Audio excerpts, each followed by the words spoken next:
함께 있습니다. 사무엘상 6장 6절부터 13절 말씀입니다. 6장 6절부터 13절 함께 있습니다.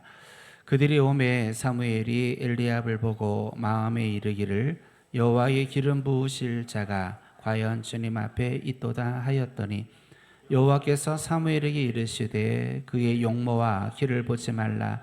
내가 이미 그를 버렸노라.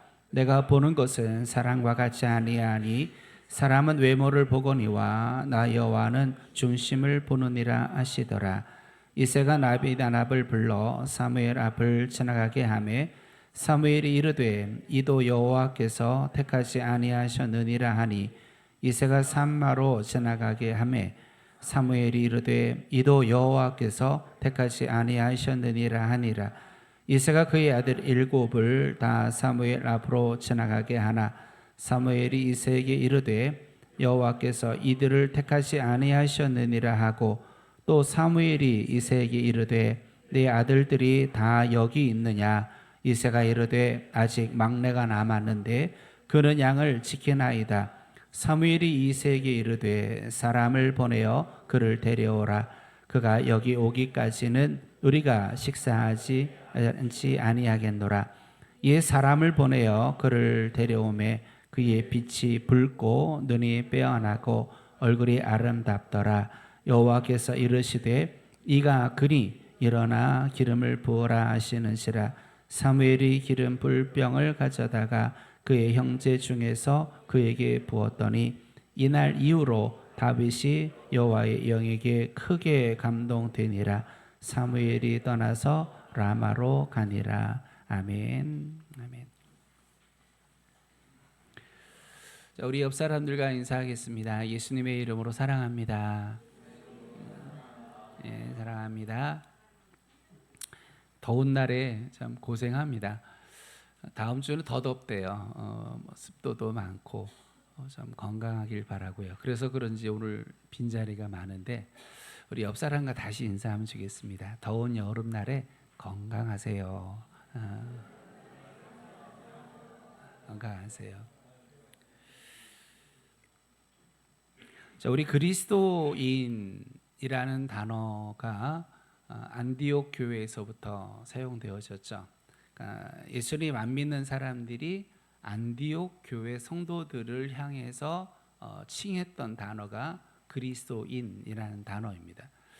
아마도 부정적인 의미에서 불려졌으리라 그렇게 믿어져요. 우리나라도 예전에는 좀 그 신분이나 아니면 직업을 천하게 사용할 때 무슨 쟁이라는 말을 썼죠.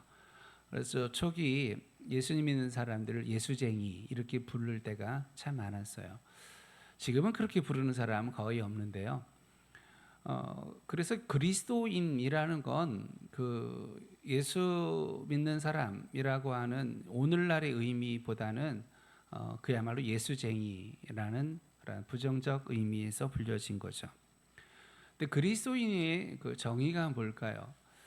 저는 요한복음 15장 7절이 그 그리스도인의 정의라고 생각합니다. 요한복음 15장 7절은 여러분이 성경에서 매우 좋아하는 아마 탑3에 들어가지 않을까 그런 생각이 들어요. 그게 뭘까요? 무엇이든지 원하는 대로 구하라. 그리하면 이루리라. 다 알죠? 한번 해볼까요? 시작. 무엇이든지 원하는 대로 구하라. 그리하면 이루리라. 이거 엄청난 거예요. 이거보다 엄청난 게 어디 있습니까? 제가 아는 어떤 분이 며느리가 아이를 낳았어요. 손자를 낳으니까 할아버지가 너무 기분이 좋아서 카드를 한 장을 줬답니다.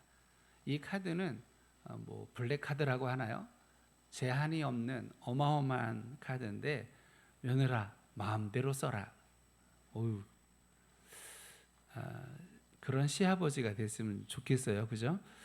그런 시아버지 만나면 좋겠는데 마음껏 쓸 수 있는 카드를 주는, 우리나라에서는 쓰지 않지만 미국 체크카드 하면 이제 수표를 끊죠. 내가 얼마를 쓰든 물론 이제 통장에 잔고가 있어야 되는 전제이긴 하지만 내가 얼마를 쓰든 이게 현금의 효력이 있는 그러한 수표를 보게 되죠. 이 말씀 참 대단해요. 뭐든지 원하는 대로 구하라. 그러면 이루어질 것이다. 정말 굉장합니다. 이 말씀을 예수님이 주셨어요.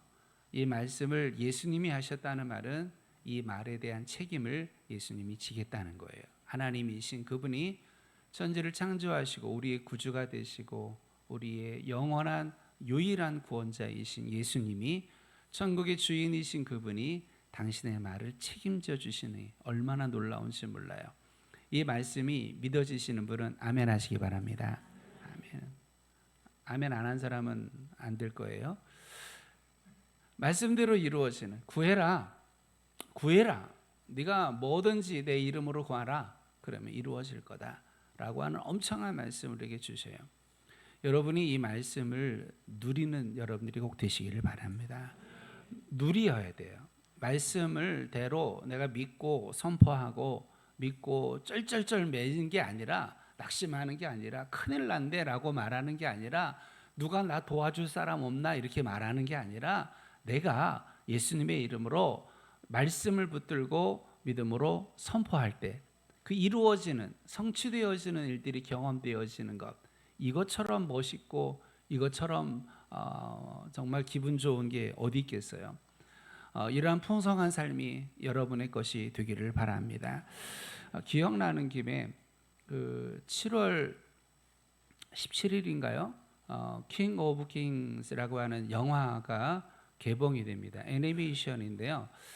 이게 벌써 미국에서 개봉이 됐어요. 우리나라 사람이 모든 그걸 다 했습니다. 다 쓰고 또 만들고요. 물론 이제 더빙 그 성우 목소리 미국 사람들을 대상으로 하니까 그 누구죠? 그 007에 나오는 그 사람 그 제가 좋아하는 남자인데 이 사람도 이제 그 하고요. 영어로 오기 전에 아까 한 10시쯤에 잠깐 봤어요. 그래서 여러분에게도 좀 보내드릴까 합니다. 그리고 이제 설민석 씨 역사 해설사로 유명한 사람이 이 영화를 해설을 합니다. 그래서 영화의 내용을 쭉 설명하면서 예수님이 왜 환호를 받으셨는가 이런 그 역사학자로서 아주 좋아요. 이 두 개의 영상을 여러분이 이제 좀 끝나고 보내드리려고 그래요. 그래서 우리 어제도 제안이 왔는데 우리 학생들 또 해서 교회에서 그 아이들을 영화를 보여주면 어떠실까요? 그래서 좋다라고 얘기했어요. 우리 여러 성도들도 많이 보시면 좋겠어요. 제가 잠깐 보니까 거기에는 물 위를 걸으시는 예수님, 또 지붕에서 그 중풍병자를 내릴 때 이 병자를 고치시는 장면, 이런 그 기적의 장면들이 나와요. 예수님은 누구신가? 기적의 주인이시고 원하시는 것은 무엇이든지 이루실 수 있는 그분인 줄 믿어요. 그러니까 그 이름으로 기도해서 그 이름으로 선포할 때 이루어지는 이 역사란 정말 놀라운 역사입니다. 우리가 그리스도인인데 이 능력을, 이 경험을 체험하지 못하면 반쪽짜리예요. 아니 반의 반쪽짜리밖에 될 수 없어요. 참 그리스도인이라면 이걸 경험을 하고 살아야 돼요. 예수의 이름으로 선포할 때, 예수의 이름으로 기도할 때 응답되어지는 또 이루어지는 역사가 정말 경험되는 여러분들 꼭 되시길 바랍니다. 그래서 어떤 분들은 목사님 제가 뭐라고 저한테 확 달라붙어 가지고 막 부탁을 해요. 기도 부탁을 하는 거죠. 여러분요, 우리가 이 기도의 믿음, 또 기도 성취에 대한 믿음, 이게 없으면 우리는 엄밀한 의미에서 그리스도인이 아니에요. 그리스도인은 그리고 제가 앞에서 왜 그리스도인의 정의가 요한복음 15장 7절이라고 하는데 이게 왜 정의냐면 그 전제가 있습니다. 무엇이니 구하라 그러면 이루리라고 하는 이 말씀의 전제, 이렇게 하면이라는 조건이 걸려 있어요. 그 조건이 뭐냐면 내 말이 너 안에 있고 네가 내 안에 있으면 이라는 전제입니다. 그러니까 그리스도인이라고 하는 정의가 뭐냐면 예수 그리스도가 그 말씀으로 그 안에 있는 사람, 내 속에 예수 그리스도께서 그 말씀으로 거하시는 사람. 두 번째는 내가 예수님 안에 있는 사람. 그가 그리스도인의 정의예요. 그리스도인은 성경 들고 다니는 사람, 그리스도인은 예배 자리에 참여하는 사람, 이것으로 정의가 되는 게 아닙니다. 그리스도인은 11조 하는 사람, 그리스도인은 기도하는 사람, 이것도 정의라고 할 수는 없어요. 그리스도인이라고 하는 정의는 내가 예수님 안에 있어야 되고 예수님이 내 안에 거하셔야 비로소 그를 그리스도인이라고 하는 겁니다. 세례를 줄 때 어떤 사람들은 오해를 합니다. 세례를 받기만 하면 천국 간다고 생각해요. 그렇지는 않습니다. 세례가 뭡니까? 내가 그리스도와 연합되어졌다고 하는 표시예요. 나는 그리스도와 연합되어진 존재입니다. 예수님이 내 안에 계십니다. 나는 예수님을 나의 구주로 영접하였습니다.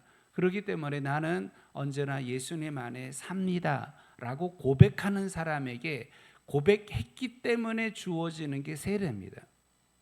나이가 됐기 때문에 몇 년 교회 다녔기 때문에 그래서 주어지면 안 돼요. 만약에 그 자기 고백이 없는데 세례를 받았다. 그 세례를 2번 받고 3번 받아도 그는 천국 갈 수가 없어요. 누가 그리스도인인가 반드시 전제되어지는 건 내가 예수님 안에 있어야 돼요. 이 말은 내가 예수님 안에 있다는 말은 예수님의 말씀을 언제나 앞세우는 사람, 언제나 예수님이 나의 구주인 사람, 언제나 예수님이 나의 왕이신 사람이 바로 내가 예수님 안에 있다는 말이에요. 또 예수님이 내 안에 있다는 말은 예수님의 말씀이 내 속에 있어서 내 생각보다 주님의 말씀이 나를 앞세워 가고 나를 이끌어 가는 거예요. 내 생각과 내 의지와 내 욕심보다 예수님의 말씀이, 거룩하신 말씀이 나의 모든 선택과 내 모든 기준의 기준점이라는 거예요. 그렇게 살아가는 사람을 우리는 통칭하여 그리스도인이라고 얘기하는 거예요. 교회 다니는 사람이 아닙니다. 교회 다니는 사람이 아닙니다. 우리 옆 사람에게 진중하게 물어보십시오. 자, 얼굴 보고서 당신은 그리스도인입니까? 왜 말들을 안 해? 다시 한번 시작. 자, 그러면 대답을 해보세요. 시작. 왜 우물우물해? 다시 2번 질문해봐요. 다시 시작. 당신은 그리스도인입니까? 네 하든지 아멘 하든지. 아멘. 우물쭈물하는 사람들은 안 돼. 로마서 8장 3절에 보니까요, 이 그리스도인의 정의를 가지고 말씀을 읽어보면 그리스도 예수 안에 있는 자를 뭐라고 얘기하냐면요, 육신을 따르지 않고 그 영을 따라 행하는 우리라고 말씀하고 있어요. 즉 그리스도인은 누구냐? 내 안에 예수님이 계시기 때문에, 내가 예수님 안에 있기 때문에 나는 예수님 믿기 이전에는 육신을 따라 살았어요. 육신의 생각과 육신의 욕심과 육신의 감정과 육신의 욕구대로 살았어요. 욕구대로 행동합니다. 먹고 싶으면 먹고, 말하고 싶으면 거침없이 말하고, 행동하고 싶으면 거침없이 행동을 했던 나였어요. 근데 예수님 믿고 나서 아니야, 예수님의 말씀이 나를 이끌어가는 거예요. 나의 욕구가, 나의 감정이 나를 끌고 가지 않는 거예요. 하나님의 말씀이, 하나님의 뜻이, 하나님의 거룩한 명령이 나를 그것에 의하여 내가 움직이고 말하고 행동하는 것, 심지어 생각까지도요. 그러면서 로마서 8장 이어서 말씀합니다. 육신을 따르는 자는 육신의 일을, 영을 따르는 자는 영의 일을 생각한다. 당연하죠. 육신을 따르니까 그 생각이 다 영의 일을, 육신의 일을 생각하는 거죠. 생각하는 게 육신적인, 세상적인, 세속적인, 육체적인 생각만 하는 거예요. 그런데 영을 따르는 사람, 하나님의 말씀을 따르는 사람, 성령으로 살고자 하는 사람은 영의 일을 생각할 수밖에 없는 거죠. 그리고 이어서 말합니다. 육신의 생각은 사망이요, 영의 생각은 생명과 평안이니라. 따라합시다. 육신의 생각은 사망이요 영의 생각은 생명과 평안이니라. 로마서 8장 14절을 이어서 무릇 하나님의 영으로 인도함을 받는 사람은 곧 하나님의 아들이라 라고 말씀해요. 하나님의 아들. 누가 하나님의 아들인가? 누가 하나님의 자녀냐? 하나님의 영으로 인도함 받는 자다 라고 명확하게 정의를 내리고 있어요. 그렇게 성령의 인도함을 받으면 어떤 일이 벌어질까요? 갈라디아서 5장 16절을 말씀하기를 너희는 성령을 따라 행하라. 그리하면 육체의 욕심을 이루지 아니하리라. 즉 그리스도인은 누구냐? 성령을 따라 살아가는 사람. 성령을 따라 말하고 성령을 따라 생각하고 성령을 따라 움직이고 이동하고 만나는 행하는 모든 삶을 성령으로 살아가는 사람. 그를 우리는 그리스도인이라 말하는 것이죠. 그러면서 19절부터 21절은 말씀합니다. 육체의 일은 분명하니 라고 말씀하고 있죠. 여러분 주보를 따라 한번 읽어보겠습니다. 육체의 일은 분명하니 곧 음행과 더러운 것과 호색과 우상 숭배와 주술과 원수 맺는 것과 분쟁과 시기와 분냄과 당짓는 것과 분열함과 이단과 투기와 술 취함과 방탕함과 또 그와 같은 것들이라. 이거와 분명하게 대립되는 게 뭐냐면 5장 22절 23절이죠. 읽어볼까요?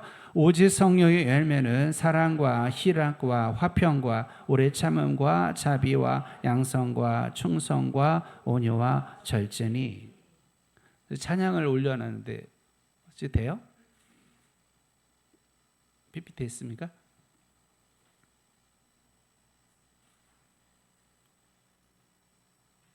자, 해보세요. 자, 한번 우리 이걸 불러야 이 성령 열매를 좀 자꾸 외워가고 생각하고 소망하게 될 것 같아요.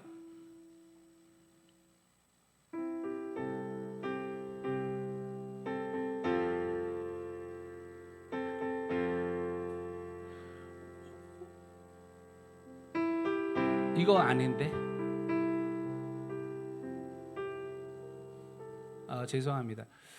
이 PPT가 아니어서 안 부르는 걸로 하고요. 제가 여러분에게 올려드린 거를 좀 이렇게 들으세요. 들으면서 왜 듣냐면 외우라고 그래요. 성령 9가지 열매를 자꾸 외워서 저는 그런 생각을 합니다. 우리 이명선 집사님이 농사를 짓는데 농사하는 분이 하나님을 더 알 수 있어요. 왜냐하면 뿌린 대로 거두는 이 놀라운 진리를 삶으로 늘 경험하니까요. 사람이 씨를 뿌리면 반드시 싹이 나는 건 아니지만 나야 되죠. 농부의 마음으로 싹이 나고 자라나서 꽃이 피고 그리고 열매를 맺어야 돼요. 열매 맺는 게 우리의 기대입니다. 농부의 기대입니다. 열매 맺지 않고 그냥 이파리만 보려고 꽃만 보려고 심는 농부가 세상에 어디 있겠어요. 우리가 성령으로 사는 사람, 우리가 그리스도인의 삶을 사는 사람들은 반드시 맺어져야 되는 열매가 있어요. 그게 바로 이 성령의 9가지 열매입니다. 이 열매는 그래야만 되는, 반드시 그래야만 하는 거예요. 기대하고 소망하는 게 아니라 그래야만 되는 거예요. 그러니까 자연스럽게 되어져야 되는 거예요. 자연스럽게. 아이가 태어났을 때 뒤집는 순간이 오면 뒤집어져요. 아이가 어느 순간 기어다니고 아이가 어느 자라면 이렇게 서서 뛰어다니는 이 자연스러움처럼요. 신앙인들은 자연스럽게 성령의 열매가 맺혀져야만 하는 거예요. 이게 안 맺혀지는 건 병든 겁니다. 이게 맺혀지지 않는 건 병든 거예요. 여기에 대한 조치를 취해야 되는 겁니다. 나에게 열매가 있느냐. 근데 오늘 특별히 온유라고 하는 부분을 우리가 생각해 보는데요. NIV 성경은 gentleness라고 번역을 했어요. 여러분이 젠틀하다라는 표현을 참 많이 쓰죠. 이게 상냥하다, 점잖다, 관대하다라는 뜻이죠. 근데 킹 제임스라고 하는 그 흠정역이라고 부르죠. 거기는 미트니스라고 얘기합니다. 이게 뭐냐면 유화함, 온순함, 참을성 있음을 얘기하는 거예요. 그중에 우리가 예수님도 그러셨어요. 나는 마음이 온유하고 겸손하니. 그 예수님이 스스로 당신의 성품의 가장 대표적인 성품을 온유라고 꼽았어요. 그런 우리가 예수님을 닮은 성도로서, 특별히 우리 교회 이름이 제자교회잖아요. 제자교회에 출석하는 제자들로서 가장 닮아야 될 예수님의 성품이 많지만 그 중에 우리가 품어야 될 게 뭐라고요? 온유라는 거예요. 수많은 성품 중에, 수많은 성의 열매 중에 특별히 온유를 품어야 돼요. 그 온유라는 게 뭐냐면 자기의 생각과 마음 그리고 본능적인 욕구 등을 앞세우지 아니하는 그 자제하는 마음을, 덕성을 온유라고 얘기해요. 내 생각대로 그냥 생각난다고 말하지 않아요. 제일 무서운 사람이 생각나는 대로 말하는 사람이에요. 이 사람 옆에 있으면요, 그 폭탄하고 같이 사는 거예요. 그 사람 옆에 다니지 마세요. 언제 터질지 몰라요. 말만 무서운 게 아니라 행동이 무서운 사람이에요. 내가 행동할 때 생각대로 원하는 대로 그냥 행동해 버리는 사람처럼 무서운 사람도 없어요. 그 옆에 있으면 반드시 손해를 봅니다. 큰 어려움을 겪습니다. 중요한 건 내가 그러면 안 되죠. 내가 생각을 절제할 수 있어야 돼요. 내가 내 행동들을 절제할 수 있어야 돼요. 생각난다고 생각이 나를 앞서가면 안 돼요. 내 감정이 일어난다고 감정대로 얼굴에 표현되어지는 사람들이 이거 훈련해야 됩니다. 감정이 누가 봐도 저 사람 화났어. 누가 봐도 저 사람 지금 삐졌어. 누가 봐도 저 사람 지금 뭔가 얼굴이 안 나타나기가 참 어렵지만 이 부분도 우리가 훈련해요. 그리고 우리가 감정에 매여서 살고 감정에 끌려 살고 감정의 늪에 빠져 살고 그런 사람들은 성장하고 성숙하고 큰 열매를 맺기가 어렵습니다. 온유라고 하는 말의 의미 속에서는 내 욕구와 내 감정이 나를 끌고 가지 않는 사람, 그것을 절제할 수 있는 사람을 우리는 온유한 자라고 얘기를 하죠. 내가 내 생각이 틀렸다는 걸 언제나 가질 수 있는 사람이에요. 온유는 한편으로는 굉장히 온순하면서도 겸손함이죠. 그래서 우리가 생각을 할 때 내 생각이 틀릴 수 있어 라고 하는 개연성을 언제나 가지고 사람들을 대화하는 거예요. 근데 대화가 막히는 많은 사람들이 있습니다. 그 이유는 뭐냐면 내 생각이 언제나 옳다라고 하는 전제를 가지고 말하기 때문에 그래요. 내 생각이 옳아. 근데 내 생각하고 같이 움직이는 사람하고만 친해. 나하고 생각이 다른 사람은 틀렸다고 말을 합니다. 그 온유한 사람이 아니에요. 예수님의 성품이 아니에요. 우리가 성령의 열매를 맺는 사람일수록 나는 틀릴 수 있어요. 당신의 생각이 옳을 수 있어요. 그러한 개연성을 늘 갖는 겁니다. 내 생각을 앞세우지 않는 사람들이 그리고 다른 사람의 생각을 존중하는 사람, 우린 그를 온유한 자라 이렇게 말하는 거예요. 여러분, 온유한 자는 착한 사람 그런 의미가 아니에요. 착하다는 의미가 아니라 나의 생각을 고집하지 아니하고 당신의 생각을 존중할 수 있는 사람. 쉬운 것 같은데 어렵습니다. 온유한 여러분 되시길 꼭 바랍니다. 사람에 대해서 온유해야 하나님의 앞에서도 온유할 수 있어요. 하나님의 생각을 언제나 앞세울 수 있어야 그리스도인인데 내 생각과 내 감정이 나를 앞세우지 아니하고 하나님의 생각이, 하나님의 뜻이 나를 언제나 내 앞에 있는 그런 사람, 우리는 그러한 온유한 그리스도인들이 되어야 할 줄 믿습니다. 오늘 본문에 우리가 시간이 벌써 많이 갔는데요, 하나님은 사무엘 선지자에게 베들레헴으로 가라. 그리고 거기서 이새와 아들들을 제사에 청해라. 그리고 그 아들들 중에서 이스라엘 왕으로 기름 부으라. 이 명령을 내리시죠. 그래서 선지자가 베들레헴에 가서 이새를 부릅니다. 아들들을, 가족을 불러요. 그런데 그때 이새의 큰아들 엘리압이라고 하는 사람이 사무엘 앞에 싹 등장하죠. 이때 사무엘이 그 엘리압의 키와 그 용모를 보고 과연 여호와의 기름 부으실 자가 과연 주님 앞에 있도다. 이 사람이 이스라엘의 왕이 될 것 같아. 키도 크고 아주 잘생기고 정말 나는 내 생각이 틀린 적이 없어. 나는 딱 봐도 알아. 뭐 이런 생각을 여러분 가지고 있나요? 딱 보면 알아. 뭐 이런 말 조심하세요. 이 사무엘은 훌륭한 사람이에요. 사무엘은 참 기도하는 사람이에요. 사무엘은 나이가 지금 굉장히 많아요. 그 오랜 세월을 하나님과 함께 살았던 수많은 사람들을 만났던 그런 사람이에요. 그래서 자기 견해가 나름대로 뚜렷하고 정확한 사람이에요. 그 사무엘도 실수한 거예요. 하나님이 뭐라고 하십니까? 아니라는 거예요. 그의 용모와 키를 보지 마라.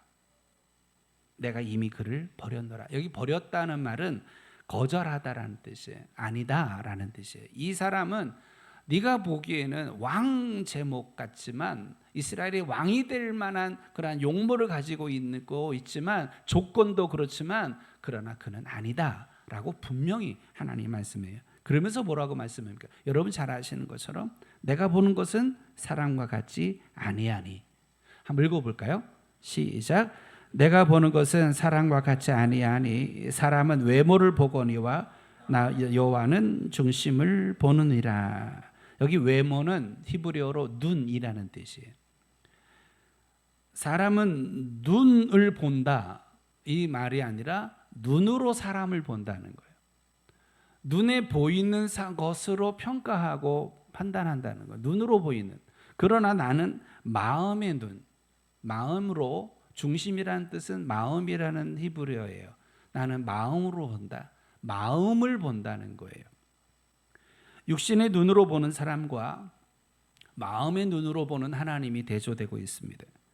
인간은 누구냐? 그 지극히 제한적인 판단력을 가진 사람들.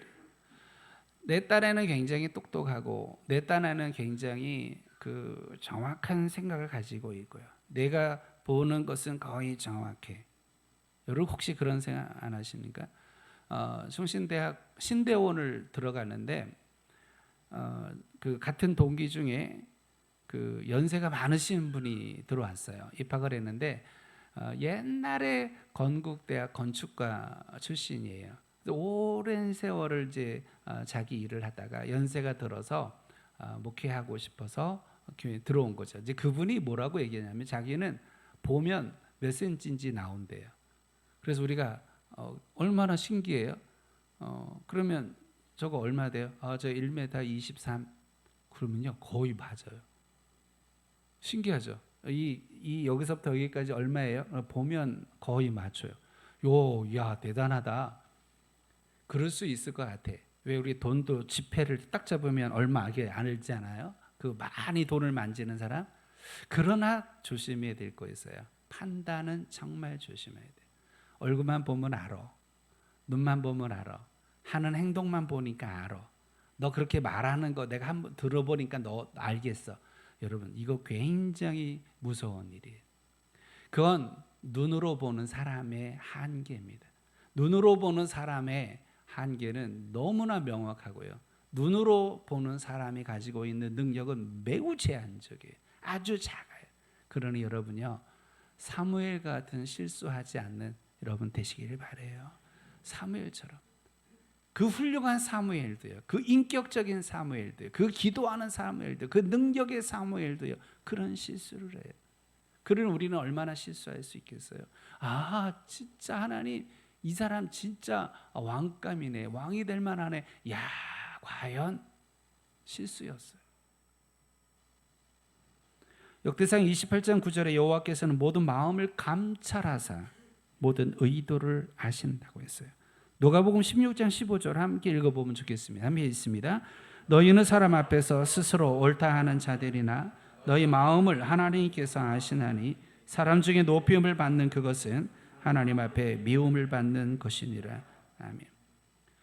내가 사람 앞에 어떤 모습으로 보여질까 우리 그 생각을 많이 하죠.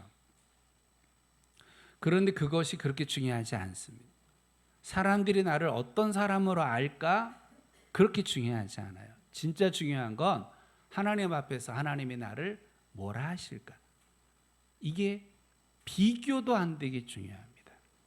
그러니 그 눈으로만 보는 사람들을 너무 의식하지 마세요. 눈으로만 보는 사람들의 말에 상처받지도 마세요. 눈으로만 말하는 사람들의 평가에 일희일비하지 마세요. 내가 보니 참 찌질해. 그 찌질하다는 말 가지고 상처받아가지고 찌질한 놈 난 죽어야 돼 이러지 말고, 아유 너 하는 게 왜 이렇게 안 돼? 아유 넌 글렀어. 아유 나는 글렀어. 안 돼. 나 같은 놈은 그냥, 그러지 마세요. 사람들의 말은, 사람은 눈으로 보는 것으로 판단하고 눈으로 보는 것이 전부인 사람들이, 그들이 가지고 있는 데이터, 그들이 수집하는 모든 데이터를 다 모아도 기껏해야 눈으로 보는 거예요. 그러니 그들의 평가는 100이라면 그들의 평가는 매우 작아요. 그 사람들의 말에 흔들리지 마세요. 그 사람들의 말을 들으려고 막 하지 마세요. 옷 새로 사가지고 사람들한테 꼭 물어봅니다. 나 이뻐? 아 이뻐. 너무 사람들한테 너무 기대지 마세요. 너무 사람들의 평가에 너무 휩쓸리지 마세요. 그렇다고 귀를 닫으라는 말은 아닙니다만, 그 말에 내가 너무 감정이 흔들리고 그 말에 내 삶이 흔들리는 건 미련한 거예요. 우리는 우리의 눈을 하나님께로 들이고 우리의 귀를 하나님께 돌리세요. 그래서 하나님 나를 어떻게 보실까? 하나님 뭐라고 말씀하실까? 그 하나님의 말씀에 언제나 귀를 기울이는 지혜로운 여러분들이 꼭 되시기를 축원합니다. 내 생각과 하나님의 생각이 다른 걸 알았을 때 사무엘 선지자는 엄청난 충격을 받았을 거예요. 충격이죠. 만약에 하나님의 생각이 아니라 자기 생각을 고집부려서 엘리압에게 기름을 부어 왕을 삼았으면 어떻게 하겠어요? 조금 후에 엘리압이 등장합니다. 다니엘이 골리앗 앞에 서서 하나님의 그 거룩한 마음을 가지고 골리앗을 대적하기 위해 앞으로 딱 나갔을 때 큰형 엘리압이 다윗을 얼마나 책망하는지, 얼마나 비웃는지, 그 많은 사람들 앞에서 얼마나 창피를 주는지.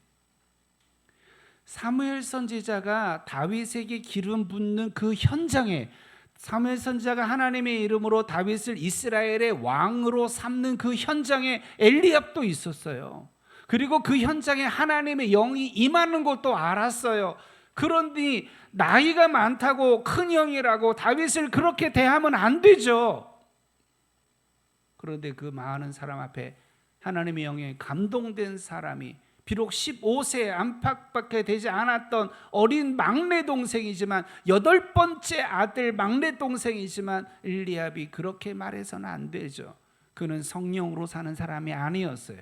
그는 하나님을 두려워하는 자도 아니고, 그는 하나님의 지혜가 있는 사람도 아니고요. 그는 하나님의 마음으로, 하나님 마음으로 그 사람을 볼 수 있는 능력도 없고요. 아무것도 없는 자예요. 그저 거들먹거리기만 하는 사람이에요. 그저 잘생기게만 한 사람이에요. 그가 이스라엘의 왕이 되었으면 이스라엘은 어떻게 되었겠어요? 자기 생각으로 고집을 피우는 것만큼 무서운 거 없습니다. 사무엘이 고집을 피워서, 사무엘이 자기 생각과 자기 판단을 따라 엘리압에게 기름을 부었다면 그 나라는 어떻게 되었겠어요? 여러분이요, 내 생각이 사무엘 선지자와 같다는 가능성을 늘 열어두세요. 절대 그럴 수 없다. 아닙니다. 전혀 그렇지 않습니다. 여러분이 사무엘 선지자보다 똑똑합니까? 여러분이 사무엘 선지자보다 경험 많습니까? 여러분이 사무엘 선지자보다 기도 많이 하십니까? 그런 것도 아니잖아요. 근데 그도 그런 엄청난 실수를 하는데, 그러니 우리는 함부로 판단하지 않기를, 함부로 결정 내리지 않기를, 함부로 내 생각대로 말하고 행동하지 않기를 정말 각오를 해야 돼요. 오늘 이후로 말을 조심하십시오. 생각대로 말하지 마세요. 생각대로 말하지 마세요. 그는 자기의 생각을 접습니다. 이게 지혜로움이에요. 내 생각을 접어. 그리고 하나님의 말씀을 따라, 다 왔냐? 다윗을 데리고자 않았다. 막내 아들 데려오지 않았다. 그를 빨리 데려와라. 이 얘기는 나중에 다시 하고요. 선지자가 청했는데 하필 막내 아들을 왜 안 데려왔을까? 이 얘기는 나중에 그는 하나님의 뜻을 다시 존중하고 하나님의 뜻대로 움직였던 사무엘은 드디어 하나님이 택한 사람 다윗에게 기름을 붓게 됩니다. 우리는 더 중요한 질문을 해야 됩니다. 어떻게 마음의 눈으로 볼 수 있을까? 어떻게 눈으로 외모로 사람을 보지 않을 수 있을까? 어떤 것이 하나님의 생각일까? 어떻게 할까? 우리는 그 매우 중요한 질문을 해야 되죠. 물론 간단하게 말하면 기도해야 됩니다. 기도의 사람이 돼야 돼요. 여러분 안에 성령님이 거하시는 줄 믿습니다. 자, 아멘 좀 크게 해보세요. 아멘. 다시 얘기하겠습니다. 여러분 안엔 성령님이 계십니다. 다시 한번 여러분 안에 성령님이 계십니다. 내 안에 계신 성령님께 여쭙는 거예요. 그럼 뭐라고 성경을 말하느냐? 성령님은 하나님이 깊으신 것을 또 다 통달하신다. 그러니 성령님, 그러니 하나님 나에게 말씀해 주세요. 무당이 되라는 게 아닙니다. 내가 믿는 하나님이 내 안에 거하시는 하나님, 하나님이 그 깊으신 뜻을 내게 말씀해 주세요.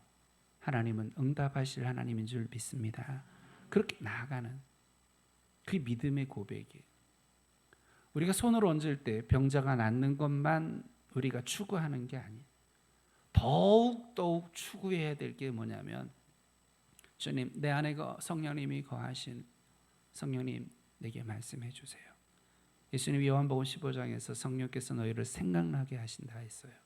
가르쳐 주신다 했어요. 무슨 말을 할지 그 말을 너에게 입에 넣어 주신다 했어요.